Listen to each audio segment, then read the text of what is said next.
si mund ta kuptojmë nëse kemi dëboma ose diçka tjetër, se çdo gjë nuk na shkon. Papunësi, konflikte, nëse gjejmë një punë nuk na ecën në kështu me radhë. Në raste të tilla do të bërë një analizë pa hile kur i thon. Mos është problemi diku tjetër, gjithmonë duhet mendojmë se ka magji apo mësysh.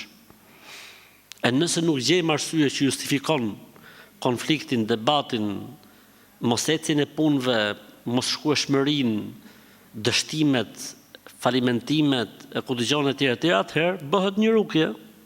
Nuk ka metodë tjetër për ta zbuluar gjën, vetëm se seanca e analizës quhet, pra bëhet një knim dhe hoxha shef ku reagon personi, a reagon tek ajetet e magjisë, gjykon se ka magji, a reagon tek ajetet e mësyshit, gjykon se ka mësysh, a reagon tek ajetet e smirës dhe të përfolmes, gjykon se ka smirë dhe të përfolme, në bazë të secilës hoxha jep rekomandimin, jep ilaçet, jep kurën në kështu me radhë. Pra duhet patjetër bërë një kurë, ose njeriu të bëj ato 13 pikat që kam thënë unë, nëse dikush dyshon, mund të bëj ato vetë, mund t'ja bëj vetes vetë gjërat.